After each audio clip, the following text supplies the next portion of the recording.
You're welcome to this course unit. This course unit is called Production and Utilization of Quality Learning Resources. I am Ssebuyungo Wilber Chivekayunga. I welcome you. We are going to look at the introduction to the course unit. This course unit is prepared to enable you start production of what you use to teach.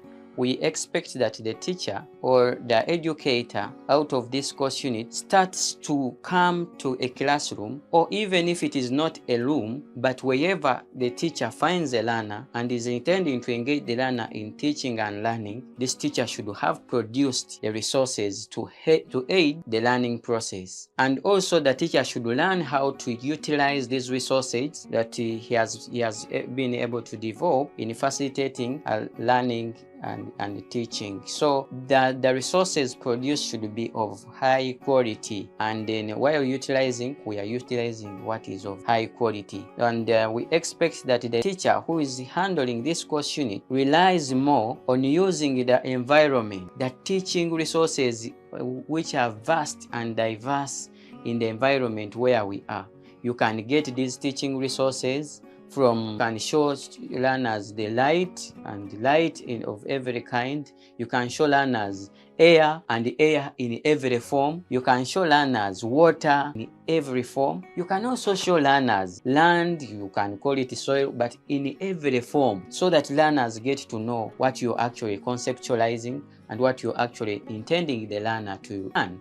You can also look at plants of various types, plants of various kinds, and also look at animals of various kinds, and you can also look at people of various nature and people of various places, so that learners get to know the environment using physically existing resources. So these resources are readily available, and those that requires producing, the teacher should have the skills of producing them. And those that requires having an external person to aid production, because some of them requires equipment and tools to produce, then we guide those people who have those skills to produce. We can also look at the other aspect of designing.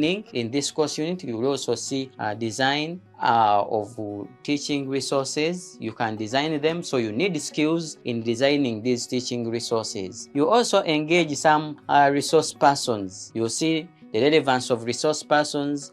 As a teacher, there are certain things you may not be able to handle, so you need to engage other teaching resource persons to help you bring out the gist of the subject matter. And again, you also need to look at what we call the learning sources, especially if you have produced them and then you are utilizing them. Where do you keep them? That's why we look at learning centers as very central aspects, where we store our learning aids and where we keep them in a very good order, so that they are easy to retrieve and they are safe and they are not getting spoiled. We also have to look at the relevance of ICT in teaching and learning. We can now see that classes have expounded beyond physical walls of a building, and classes can go larger than what we used to have as classrooms. We are now no longer having only classrooms, we are only having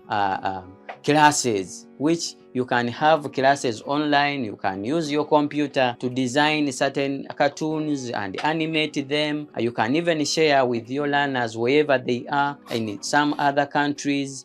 You have gone beyond physical walls. So you are going to interface in this course unit and see that you need to learn ICT and its applications in teaching and learning. You also learn about the do's and don'ts while using teaching aids and instructional materials. You also eventually realize that you as a teacher, there is a model we use while teaching, and that's the Wilber action model that you are going to interface with in this course unit, that shows you the process you have got to undergo and the stages you're going to undergo while producing and utilizing teaching and learning learning resources. So this course unit is going to be very helpful to you in making sure that learning is not in the abstract. Teaching is not in the abstract. It is real. It is realism taking place. We want to eliminate abstractionism and be able to teach what is real, using what is known to teach what is not known, so that what is simple is started with, then to the complex level. And this is done by using materials, objects, and things that the learners can look at in terms of video, in terms of audio, in terms of text, in terms of actions, in terms of play, in terms of all the possibilities we can put in place to make sure that learning is real and is not abstract. And also helping learners to construct their own knowledge using the philosophy of constructionism. Thank you.